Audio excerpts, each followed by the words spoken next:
नमस्कार मंडळी. तर तुम्ही पण नेहमी अंड्याची बुर्जी, कालवण, ऑमलेट हे खाऊन जर कंटाळला असाल, तर एकदा नक्की हा अंडा घोटाळा घरी ट्राय करून बघा. बाहेर तुम्ही गाडीवर कधीतरी खाल्ला असेलच, आवडलाही सुद्धा असेल. तर आज आपण घरी करायचा तो प्रयत्न करूया. अतिशय टेस्टी होतो. नक्की ट्राय करून बघा. तर वेळ न घालवता आता पटकन व्हिडिओला सुरुवात करूया. तर सुरुवात आधी ते एका पॅनमध्ये मी बटर गरम करून घेणार आहे आणि सोबत तेलही टाकणार आहे. म्हणजे आपला बटर आहे तो जळणार नाहीये. तर एका साइडला ना 2 अंडी, 2 किंवा जशी तुम्हाला क्वांटिटी हवी असेल, ती अंडी उकडायला सुद्धा ठेवायची आहेत.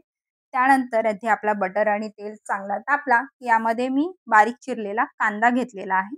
एक कांदा आहे मीडियम आकाराचा बारीक चिरून घ्यायचा आहे. तेलामध्ये चांगला परतून घ्यायचा आहे, म्हणजे अगदी लालसर होईपर्यंत जास्त सुद्धा करपवायचा नाहीये. अ, कांदा चांगला भाजला, की यामध्ये मी 1 चमच एवढी आलं आणि लसूण याची पेस्ट घेतलेली आहे.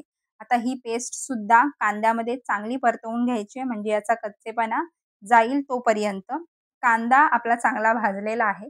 यामध्ये मी टाकणार आहे हिरवी मिरची बारीक केलेली. ही कमी तिखट आहे. तुम्ही जर जास्त तिखट खात असाल, तर अगदी हिरवीगार एकदम मिरची असते ती बारीक करून टाकली तरी चालेल. आता यामध्ये मी एक शिमला मिरची आणि एक बारीक चिरलेला टोमॅटो टाकलेला आहे. टोमॅटो टाकल्यानंतर मीठ टाकणं मस्ट आहे, कारण याने पाणी सुटतं आणि आपला टोमॅटो चांगला शिजला जातो.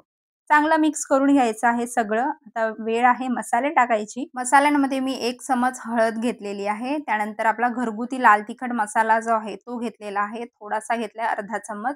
1 चमच घेतलेला आहे काश्मीरी लाल मिरची मसाला आणि 1 चमच घेतलेला आहे पावभाजी मसाला आणि थोडंसं अगदी धण्याची पावडर घेतलेली आहे. हे एवढे मसाले मी यामध्ये मस्त चांगले मिक्स करून घेते. थोडंसं सुकं-सुकं वाटत असेल, म्हणजे वाटणारच आहे यावेळेला, तर थोडंसं अगदी पाणी घालून आपण हे मिक्स करून घ्यायचं आणि चांगलं शिजायला द्यायचं आहे. जे आपली शिमला मिरची आहे, टोमॅटो आहे ते. त्यानंतर आपण पावभाजी जशी स्मॅश करतो, त्याने आपण हे चांगलं स्मॅश करून घ्यायचं आहे.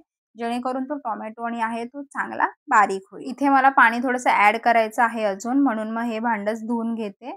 म्हणजे आपला मसाला वेस्ट नाही जाणार. इथे मी थोडंसं पाणी ॲड करून झाल्यानंतर उकडलेली जी अंडी आहेत ती आपल्याला किसून टाकायची आहे. तर इथे मी 2 अंडी घेतलेली आहेत उकडलेली.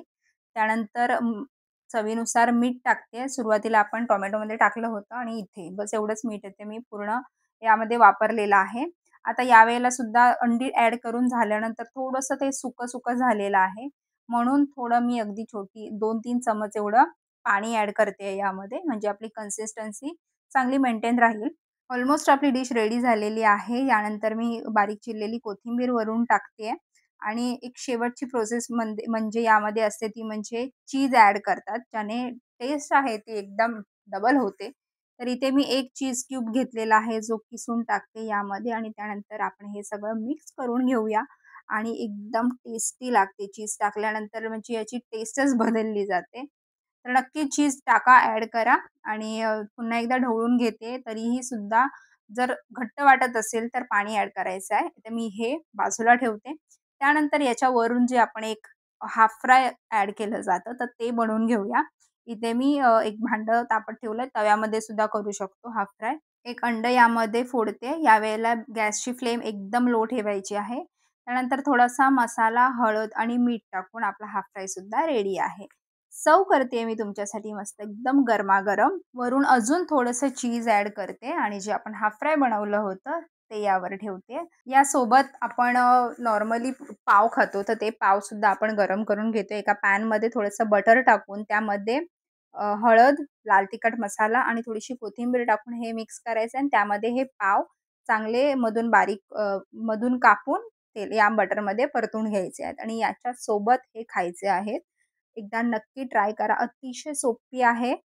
पण पावासोबत नक्की ट्राय करून बघा आणि गरमागरम खा. म्हणजे ब्रेकफास्ट असो किंवा लंच असो, काहीही बेस्ट टाईम होणार आहे हा तुमचा. व्हिडिओ आवडली असेल तर नक्की लाईक करा. भेटूया पुढच्या व्हिडिओमध्ये. तोपर्यंत बाय.